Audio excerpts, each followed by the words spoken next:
इसलिए मैं ये कह सकता हूं, खड़गे साहब, राहुल गांधी जी और तमाम जो साथी बैठे हमारे, इन सब की राय लेकर के हम लोगों ने तय किया है इस चुनाव में अगले मुख्यमंत्री चेहरे के रूप में तेजस्वी यादव जी को हम लोग सपोर्ट करते हैं,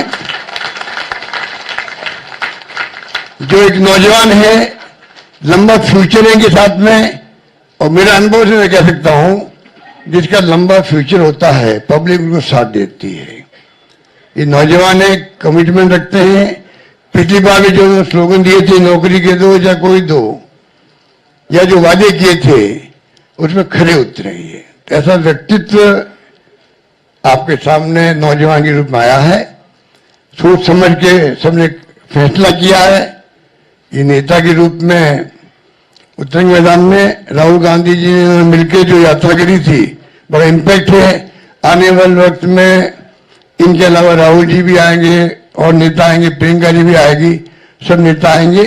और हम सब जो बैठे स्टेज पर, सब मिलकर संकल्प किए हुए हैं कि जो हालात देश के हैं, देश हित के अंदर और देश चाहता है उसके अनुसार हम चाहेंगे कि बिहार में ये जो लंबे समय तक नीतीश कुमार जी रहे हैं सत्ता में, अब कुछ कर नहीं पा रहे। अब हम पूछना चाहते हैं अमित शाह जी से, इनकी पार्टी के अध्यक्ष जी से, क्या बताइए, हमारा नेता तो हो गया तेजस्वी यादव, आपका नेता कौन है बता दीजिए। इससे काम नहीं चलेगा कि नीतीश कुमार के नेतृत्व में चुनाव लड़ा जाएगा। अगला मुख्यमंत्री का उम्मीदवार आपका कौन है, ये उनको बताना पड़ेगा। ये हमारी मांग है। और मांग क्यों है?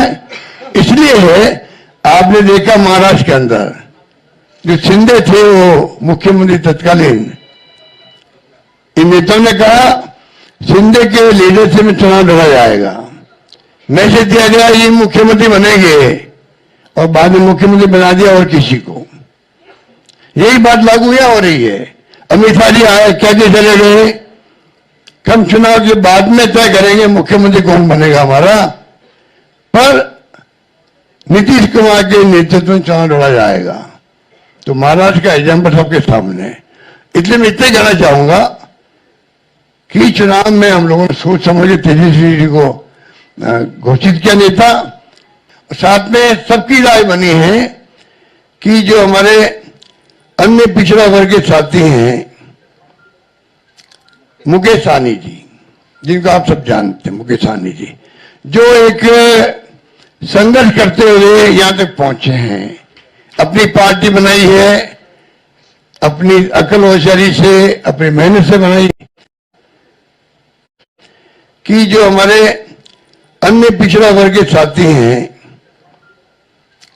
मुकेश सहनी जी, जिनको आप सब जानते हैं, मुकेश सहनी जी, जो एक संघर्ष करते हुए यहां तक पहुंचे हैं, अपनी पार्टी बनाई है, अपनी अकल होशियारी से, अपनी मेहनत से बनाई है, गरीबों के मसीहा के रूप में, अपनी कौम के मसीहा के रूप में उभर के आए हैं। ऐसे नौजवान को हमने तय किया है वो उप मुख्यमंत्री होंगे। साथ में इसके साथ में जो आपके यहाँ बहुत सारे समाज भी हैं, सामाजिक इक्वेशन अलग तरह की है, तो जो अन्य सामाजिक वर्गों के लोग हैं उनमें से मुख्यमंत्री और बनाए जाएंगे, उप मुख्यमंत्री और बनाए जाएंगे। यही बात कह के मैं अपनी बात समाप्त करता हूं। धन्यवाद, शुक्रिया।